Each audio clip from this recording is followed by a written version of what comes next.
chamo Diego Neves e essa é mais uma aula para o Cultura Digital. Hoje vamos estar iniciando o módulo de hardware, falando sobre placa-mãe. É muito importante conhecer os componentes do computador, saber como eles funcionam, entender as atribuições de velocidade, de desempenho, tanto para que você possa futuramente escolher o teu computador, saber a melhor forma de comprar uma máquina que atenda os seus objetivos, quanto para que, caso seja necessária a contratação de um técnico, não acabe sendo enganado por algum técnico mal intencionado. Vamos começar a aula. O primeiro componente que vamos ver é placa-mãe.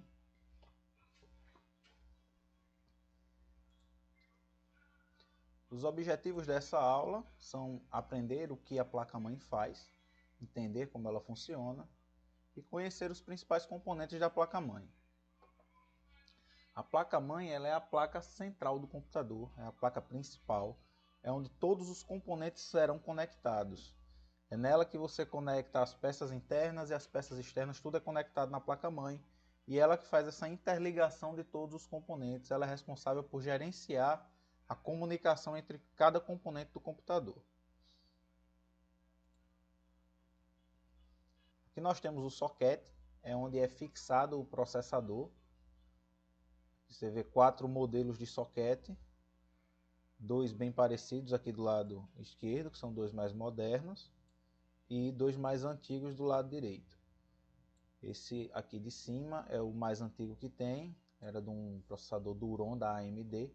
Nessa época aqui os processadores tinham alguns pinos e o socket era com os furos, então você levantava essa trava marronzinha, conectava o processador e abaixava a trava e ele ficava fixado. Aqui por cima ainda vem um conjunto chamado de cooler, que é o dissipador, e um ventilador que a gente vai ver melhor quando for falar de processadores. Os processadores mais modernos eles já inverteram essa ordem de pinos e conexões. A placa-mãe passou a ter os pinos e o processador ele tem alguns conectores e isso é encaixado. E esses pinos fazem contato com o processador para que haja a transmissão de dados.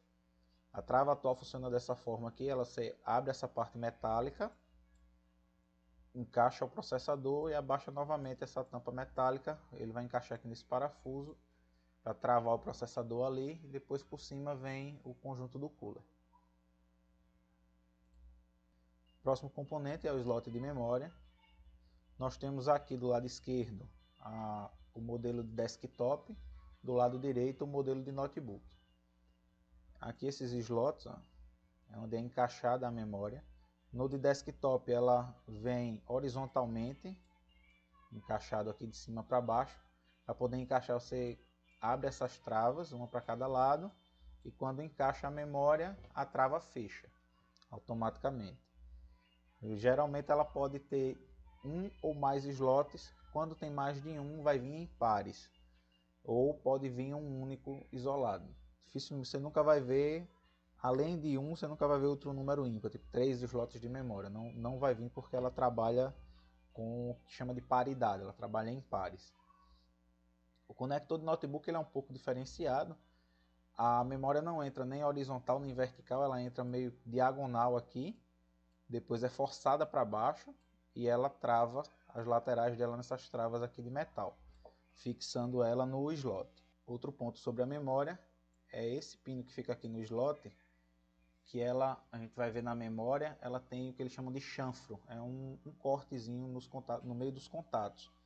Esse chanfro ele impede que você conecte memórias de tipos diferentes. Pega uma memória DDR3 e encaixa num socket DDR2, por exemplo. A gente vai ver esses modelos na aula de memórias.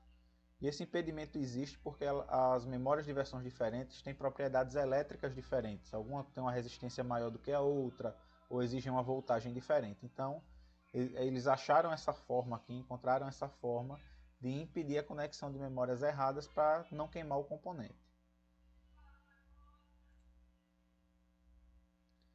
O próximo componente é a memória ROM. A gente viu um pouco sobre ela na aula de conceitos. Essa pecinha aqui é onde é armazenado o firmware da placa-mãe, né? O sistema operacional ali, por assim dizer, o software que permite fazer as configurações da placa-mãe.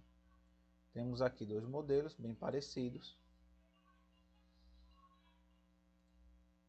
Nosso próximo componente, conector SATA, é onde é conectado o HD. O HD não é conectado diretamente nesse conector, ele tem um cabo que vai daqui desse conector para um conector idêntico no HD. Atualmente temos duas versões de conector SATA, existe o SATA 2 e o SATA 3.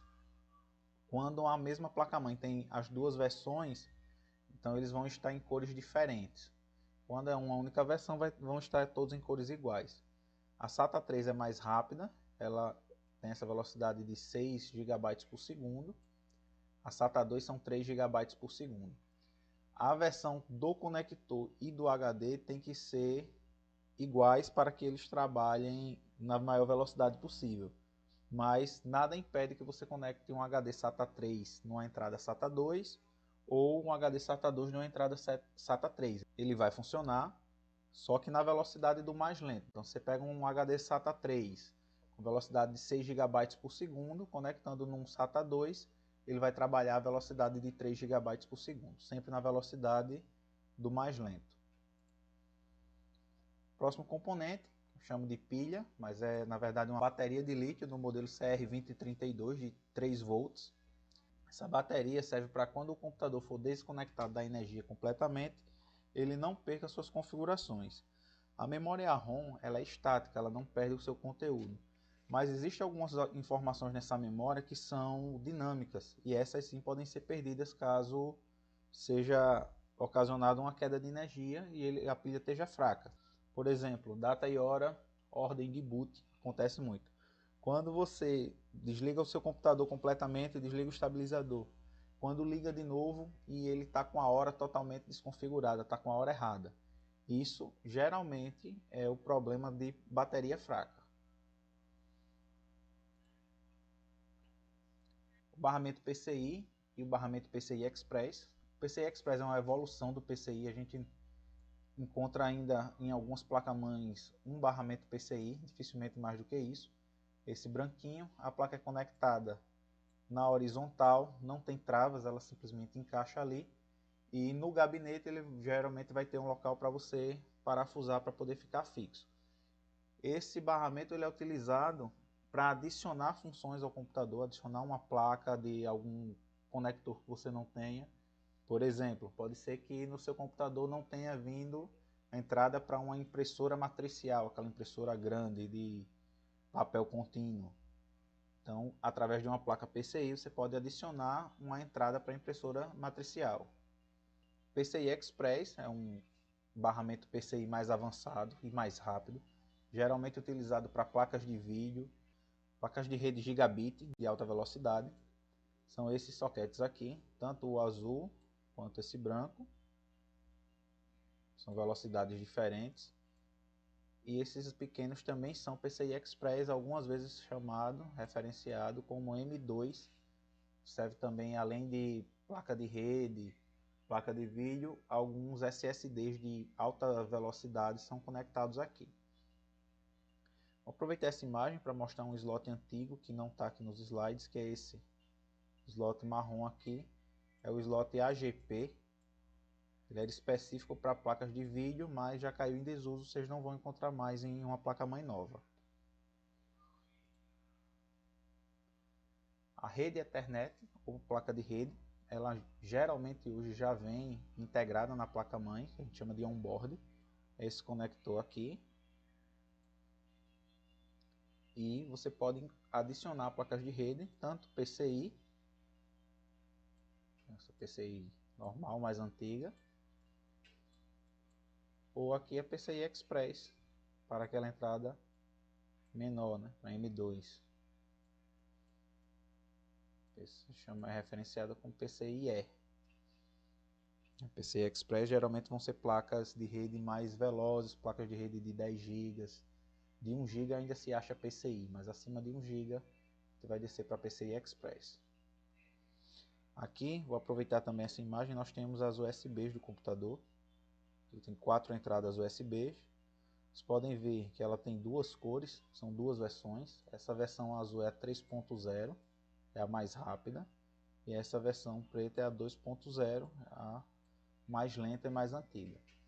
Não existe problema conectar um dispositivo 3.0 num 2.0, nem um 2.0 numa entrada 3.0. O problema vai ser a velocidade. O que vai ocorrer é que, como na entrada SATA, ele vai funcionar na velocidade do mais lento. Então, um dispositivo 3.0 conectado na USB 2.0, ele vai funcionar na velocidade da 2.0. Chipset. O chipset é o principal chip da placa-mãe, é ele que faz todo o gerenciamento de comunicação, que interliga realmente todos os componentes, tudo passa pelo chipset. Ele é encontrado em alguns formatos diferentes. Nessa placa da direita, vocês podem ver aqui, tem um dissipador aqui em cima, ele é um chip parecido com esse aqui, e aqui está com um dissipador em cima para que ele não esquente. Aqui está o chipset. Todo chipset ele é dividido em ponte norte e ponte sul. São dois gerenciamentos distintos de comunicação. Em algumas placas com desempenho maior, que exigem mais velocidade, você tem as pontes norte e sul separadas. Vou botar aqui ponte norte, ponte sul.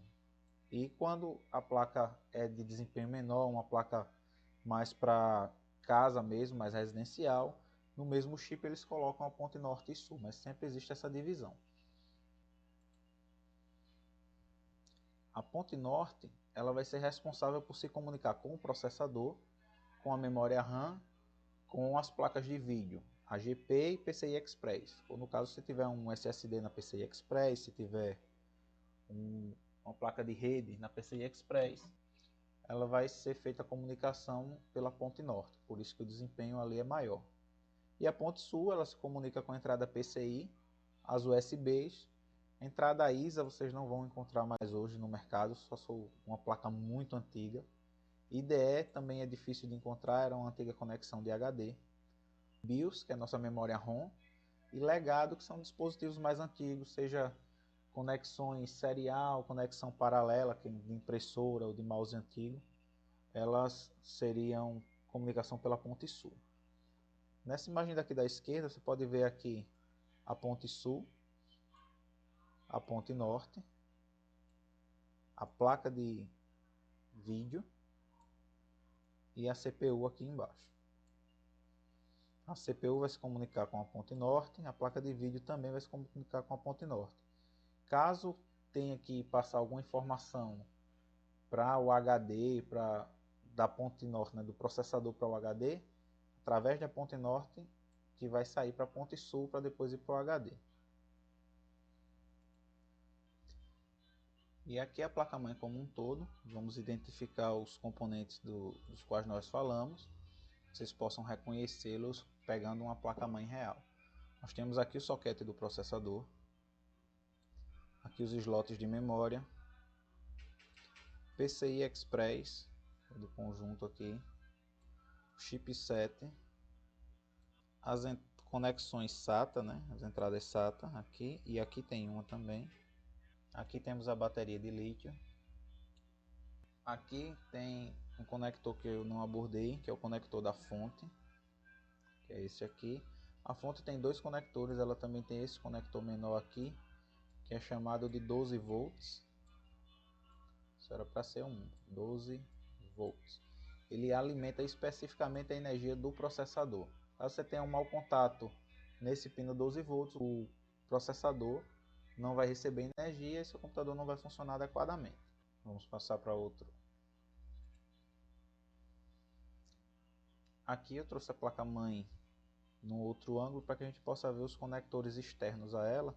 A gente tem aqui três conectores de vídeo, três versões diferentes, aqui a HDMI, aqui a VGA e aqui a DVI. A DVI é mais rápida do que a VGA.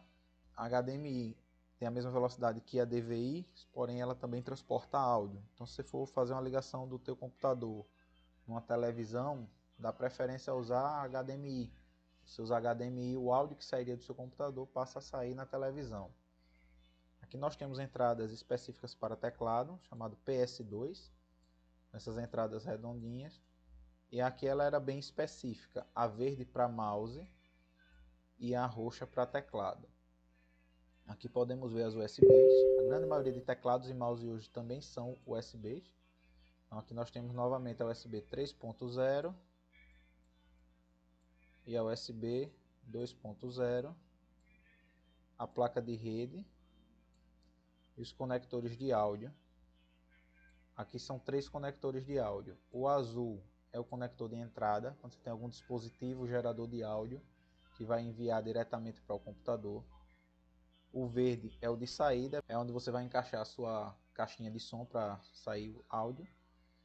E o roxo é onde você encaixa o microfone, para caso você precise falar para o computador, como eu faço aqui para gravar as aulas.